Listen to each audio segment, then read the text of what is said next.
Hello दोस्तों, RT coaching classes में आपका स्वागत है। आज हम कक्षा 12वीं के रसायन शास्त्र के अंतर्गत विद्युत रसायन में से कोलराश का नियम क्या है, इसके अनुप्रयोग देखेंगे। कोलराश का नियम क्या होता है? किसी विद्युत अपघट्य की अनंत अनुता पर मोलर चालकता दो मानों का योग है। जिस प्रकार से हमें दे रखा है कैथोड और एनोड के हिसाब से, तो ये किसी विद्युत अपघट्य की अनंत अनुता पर मोलर चालकता दो मानों के योग का अनुयोग है, जिसमें एक मान धनायन तथा दूसरा मान ऋणायन को पर निर्भर करता है। हमारे सामने दे रखा है एम तुल्यांकी चालकता अनंत अनुता पर मोलर चालकता पॉजिटिव और नेगेटिव,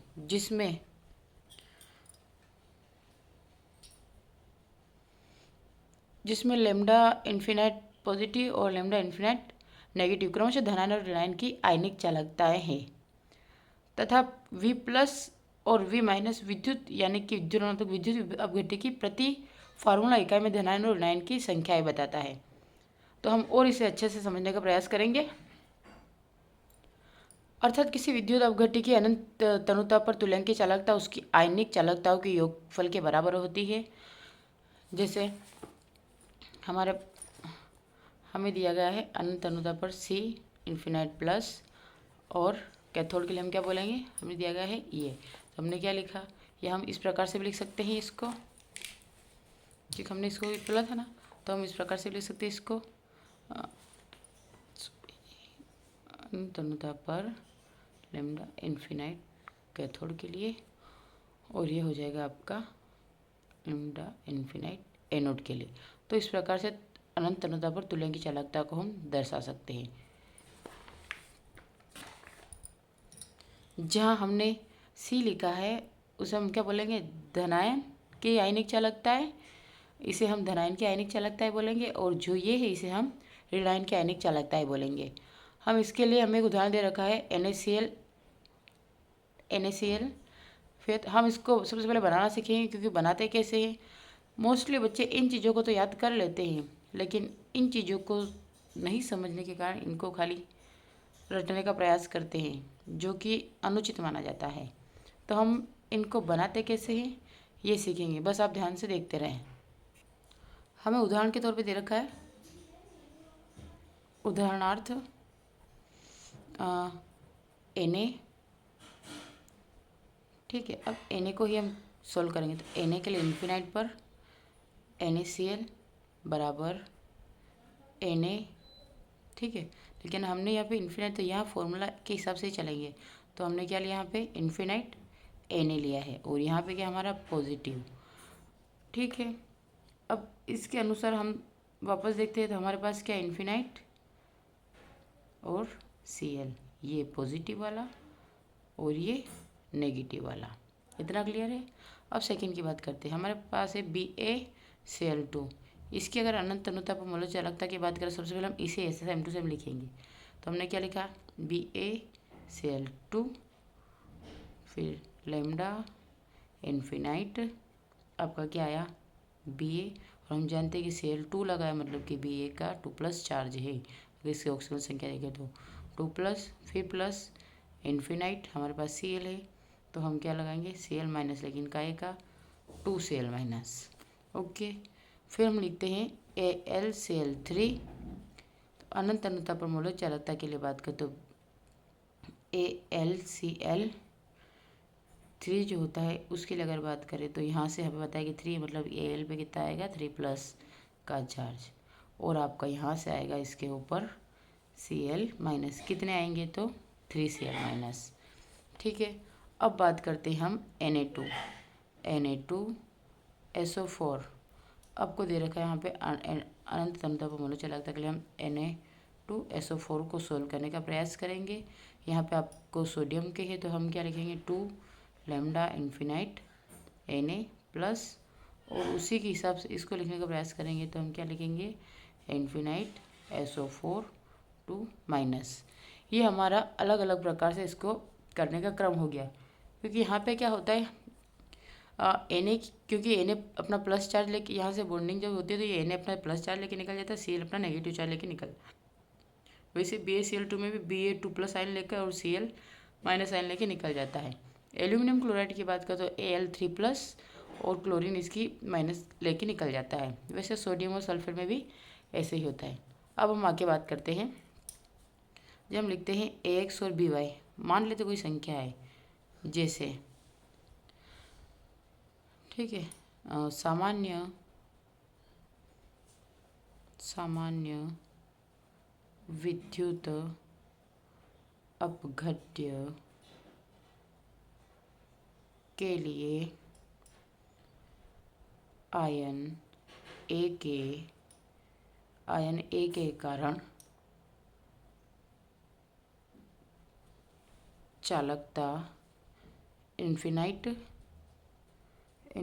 क्या होती है ए, और क्या लिखेंगे इसके ऊपर चार्ज क्या रहेगा तो Y+ के X गुना एवं अगर आयन बी की बात करें तो आयन बी के कारण चालकता इन्फिनाइट Bx- के Y गुना होगी। ठीक है, तो हम बोल सकते हैं कि अतः विद्युत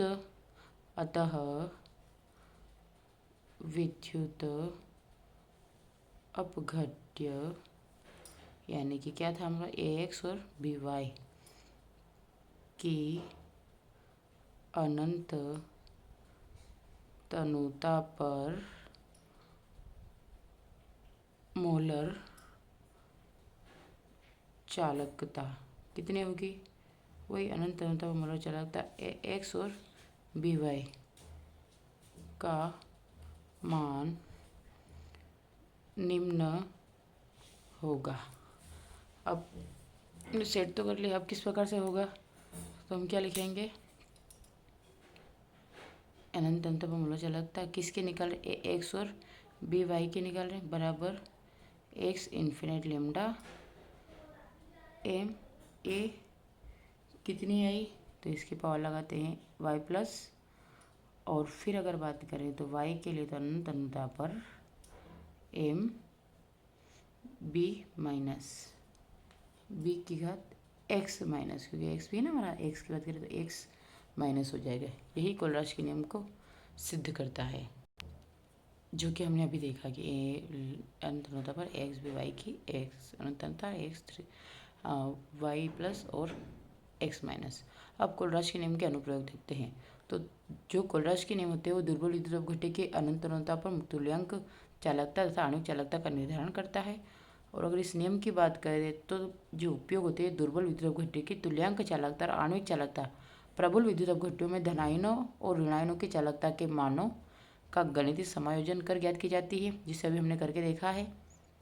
जैसे CH3COOH की अनंत तनुता पर तुल्यांक की चालकता या आणविक चालकता क्या होती है, आणविक चालकता बोल सकते हैं, तुल्यांक की चालकता या मोलर चालकता, कुछ भी हम बोल सकते हैं।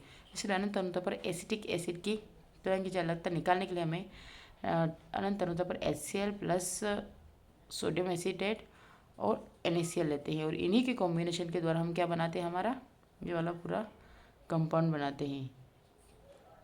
वैसे ये बनाने का तरीका भी मैं बता दूंगी, लेकिन अभी अगर बनाएंगे तो समय ज़्यादा लग जाएगा। फिर वियोजन की मात्रा, इसका दूसरा अनुप्रयोग है वियोजन की मात्रा। तो वियोजन की मात्रा को हम से प्रदर्शित करते हैं सांद्रता किसी सांद्रता पर तुल्यांक चालकता और अनंत तनुता पर तुल्यांक की चालकता। कोलराज का नियम के नियम की सहायता से हम अनंत तनुता पर तुल्यांक की चालकता कैथोड और एनोड के फॉर्म में निकाल सकते हैं। और इसी फॉर्मूले के हिसाब से अगर हम इसकी वैल्यू पुट करें तो अनंत क्या आ जाएगा आपका यहाँ पे, और इन्फिनाइट की वैल्यू कितनी है तो हमने यहाँ पे लिख दी, ये हमारा वियोजन की मात्रा हो गई। ये दो चीज़ें कोलराज का नियम बताता है। और ये भी मैं आपको सिखा दूँगी, इसमें आपको खाली कुछ नहीं करना है। ये H है, ये H+ लेकर निकल जाएगा, ये Cl- लेकर निकल जाएगा, यहाँ से ये CH3COO माइनस करके निकल जाएगा, और Na+ करके फिर Na माइनस करके प्लस करके निकल जाएगा, और Cl माइनस करके, तो उसमें से जो सेम होगा, यानी कि ये माइनस का है प्लस का, तो इस माइनस से ये प्लस कैंसिल हो जाएगा। फिर इस Na+ ये कैंसिल हो जाएगा, क्योंकि ये प्लस का ये माइनस का, तो बस ये प्लस माइनस का खेल है। और बचा क्या लास्ट में, आपका एक हाइड्रोजन और CH3 बचता है, तो आपका बन जाता है CH3COOH। ठीक है, क्योंकि ये प्लस का और ये माइनस का, ये प्लस का ये माइनस का आपस में कॉम्बिनेशन खत्म हो जाता है, तो यहाँ से क्या बचता है, खाली CH3COOH H+। तो आपका आगे जाके कंपाउंड क्या बन जाएगा, आपका कंपाउंड बन जाएगा, आपका कंपाउंड बनेगा CH3COOH। आपका एसिटिक एसिड वापस बन जाएगा। यही कोलराज का नियम बताता है। अगर मेरा वीडियो अच्छा लगा है तो लाइक करें, शेयर करें, अधिक से अधिक सब्सक्राइब करें। Thank you.